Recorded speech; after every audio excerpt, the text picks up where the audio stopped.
आज जिस मुकाम पर हूं वो सिर्फ आपकी भावनाओं की वजह से हूं।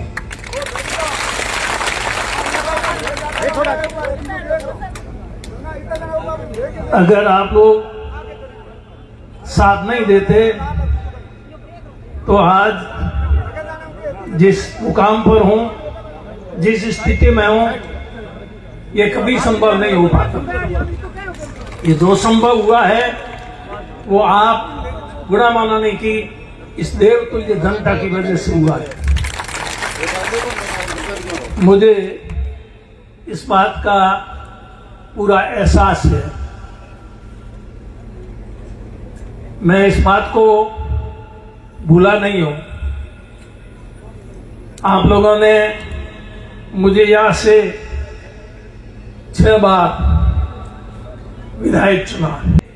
आज की जो सभा रखी गई है ये एमाराम के चुनाव की तैयारी के लिए रखी गई है, जबकि मैं तो गुड़ामानाली की जनता के दरबार में आप लोगों के बुलावे पर आया हूं। अब आप कहेंगे चुनाव तो आपको लड़ना है। मैं आपकी भावनाओं को समझता हूं। अभी मेरे से पूर्व वक्ताओं ने कहा चुनाव तो मैंने 1980 का भी लड़ा। शुरुआत 1980 से हुई मेरी विधानसभा के चुनाव लड़ने की।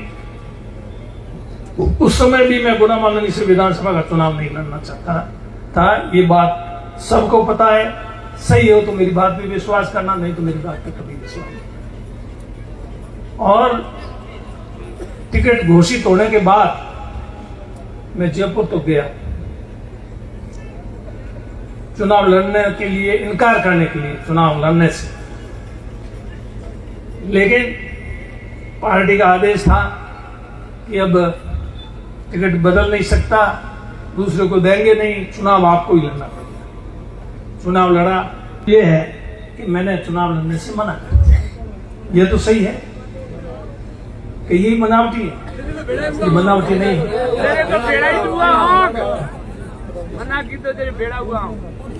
और पार्टी को ऊपर तक मना कर दिया, टिकट देने वालों को मना कर दिया। टिकट के लिए आवेदन मांगे, आपको पता है जो चुनाव वाला पार्टी की एक प्रक्रिया है टिकट की, उस प्रक्रिया में मैंने हिस्सा नहीं लिया। मैंने टिकट नहीं मांगा, टिकट के लिए आवेदन नहीं किया। तो फिर जब एक बार मना कर दिया और मना करने के बाद में इस बार नहीं, मैं करीब 80 मना किया। 85 में तो कुछ था नहीं और कोई टिकट मांगने वाला था नहीं। मेरे को टिकट मिल गया कि चुनाव खूब लड़ लिए, कोई कमी नहीं। रहा सवाल, आप कह रहे हो हमको छोड़ के जाओगी। मैं छोड़ के कहीं जाने वाला नहीं। मैं यही आप लोगों के बीच में रहूंगा।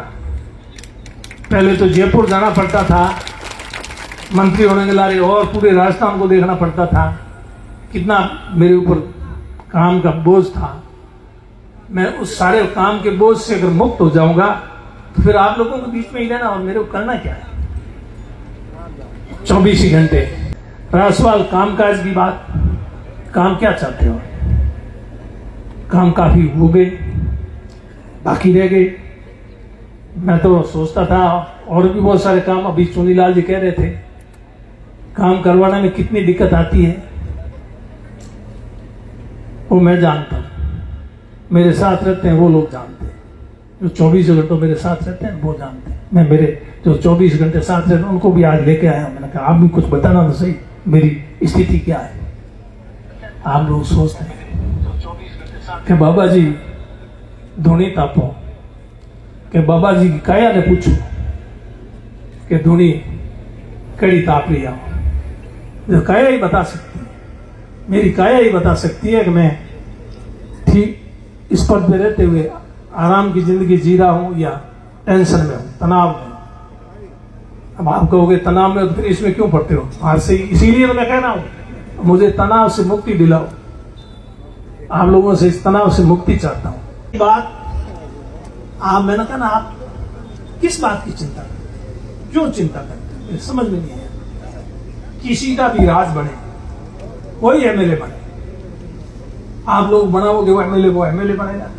जनता जिसका राज बनाएगी उसका राज बनेगा। कोई गलत नहीं होगा, मैंने आपको कह दिया, गलत नहीं होगा। कितनी बार मतलब आपको विश्वास इस बात का दिलाता हूं, आपके साथ कोई अन्याय नहीं होगा।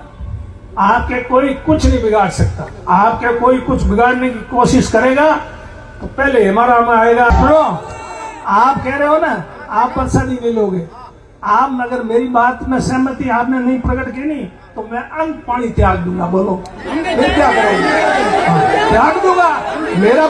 हाँ, मैं अन्न पानी त्याग के यहाँ बैठ जाऊंगा, मैं जाऊंगा ही नहीं। फिर क्या कर लोगे?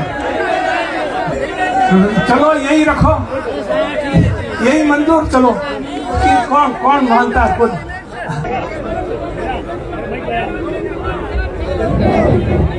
हेलो, सारे बात सुनो।